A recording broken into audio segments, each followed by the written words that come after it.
Matt Walsh's new documentary, What is a Woman, has made me transition from I don't really care about this at all to hey, something really creepy's going on here.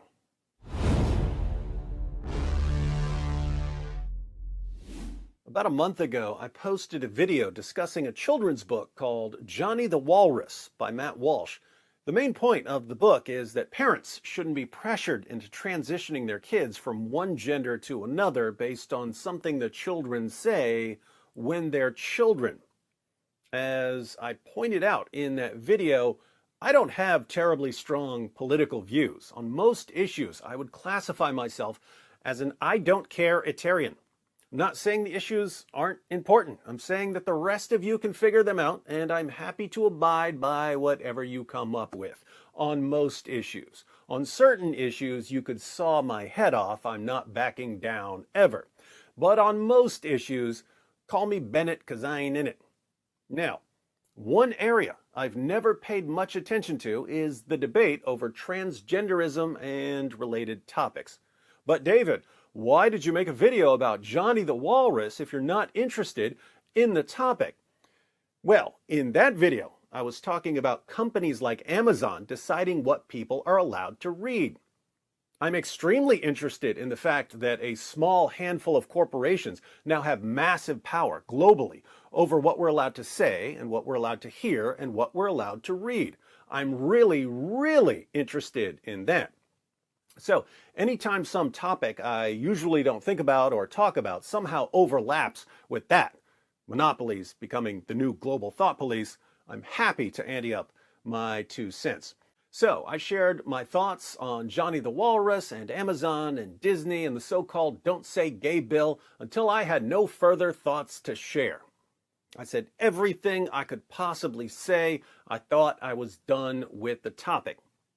But then I got an email from a transgendered Christian woman addressing some of what I said and some things that Matt Walsh has said. The email was very respectful towards me, and it included links to a number of sources. I decided to read the email and the sources and make a video discussing the points that are raised. But the email blasts Matt Walsh and his goals and his methods. So before I made a video going through a bunch of criticisms of Matt Walsh, I figured I should know a bit more about Matt's position because I didn't know much about his claims beyond what I read in Johnny the Walrus. Fortunately, I saw that a documentary titled What is a Woman was coming out. No pun intended. So I decided to watch it and review it in order to understand Matt's position and then to later examine criticisms of his position. So, What is a Woman? The documentary. For the first 44 minutes, roughly half of the film, I wasn't very impressed. Then it transitioned to very interesting. Then it transitioned again to very disturbing. Speaking across a documentary, What is a Woman? I don't know if I'm supposed to give spoiler alerts for a documentary, but too bad you're not getting any. I mentioned that I wasn't very impressed with the first half of the film, and that's because the first half of the film was pretty much exactly what I was expecting. Based on the little bit I know about Matt Walsh, I was expecting him to interview therapists, professors, doctors, and to ask them, what is a woman, and to make them look stupid when they can't answer. And there was a lot of that during the first half of the film. Some of the people Matt was interviewing were very nice, very friendly, and even though Matt was usually careful and respectful in the way he was asking questions, you could tell that he ultimately wanted to make them look stupid. And if you think someone has an incoherent position, that's one way to do things. You show that even the experts can't answer simple questions because they have an incoherent position. And if the position that's being imposed on students and professionals right now is incoherent, that needs to be pointed out. A huge part of this debate is about language. One side is saying something like, hey, there are words like woman that have been used in a certain way for a very long time, but you all need to change the meanings of these kinds of words. And the other side says, well, what are the new meanings? What's the meaning of the word woman that we're supposed to use now? And the response seems to be, we don't know. We don't know what these words mean anymore. But the entire world needs to abandon the way they use these words and adopt our way of using these words, even though we sound like we don't know what we're talking about. To a novice like myself, the idea of telling the entire world to change the way they speak and write and think, when you can't even tell them what they're supposed to be changing to, seems a bit odd. So, when I said that I wasn't very impressed with the first half of the documentary, I didn't mean that Matt wasn't covering anything important. I only meant that it was exactly what I was expecting.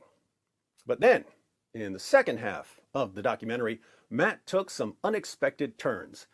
He visited a tribe in Africa and started asking them the same kinds of questions about gender identity. And they thought the entire discussion was absurd. And you know what? They weren't at all tolerant of the gender identity issues Matt was explaining to them. This raises a question. We're told here in the West that if you have a traditional view of gender, if you're not willing to accept the new rules and the new language, you're an evil bigot and a hate monger. But a lot of people in different parts of the world are not going to accept the new rules and the new language. So, are they evil bigots and hate mongers? Have Americans and Europeans turned out to be the good guys because we're far more tolerant of these ideas in America and Europe? In other words, would trans activists say that Americans are morally superior to, say, an African tribe, at least on this issue? I'm asking because I always hear that we're the worst people in the world. So, I found Matt's trip to Africa fascinating. But when he got back from Africa, that's when I started hearing about a bunch of stuff I didn't know about. I didn't know about people like Alfred Kinsey and John Money and their theories and their experiments and how their views and methods came to dominate so much of our thinking in the West. I didn't know that every child who decides to transition generates, on average, $1.3 million for pharmaceutical companies. Now, that's the sort of thing that could change my perspective on all of this. A few years ago, when the biggest companies in the world started tripping over each other in their efforts to show how pro all things LGBTQ they were, I thought they were just trying to avoid a potential blowback from the woke mob. But if pushing gender ideology on children is just an easy way to get more of them to transition, and getting kids to transition puts billions and billions of dollars into the bank accounts of the biggest companies in the world, that would seem a bit more diabolical, wouldn't it? Keep in mind, I do not know what I'm talking about yet. Apart from some brief research on Alfred Kinsey and John Money, I have not studied the claims made in What is a Woman? I will take a closer look at those claims, and I will be examining responses to those claims. But if it turns out that massive corporations are using their influence to convince a generation of young people to transition in order to make endless chunks of money, well, let's just say they will have earned my attention. Whatever side of these issues you're on, I encourage you to watch What is a Woman? It's a very good introduction to the debate. If you can confirm claims made in the film, please share any information you have in the comments section. And if you can disconfirm claims made in the film, be sure to share that as well. If you'd like to watch the film, you can do that at the Daily Wire. The link is in the description box. Check it out and let me know what you think.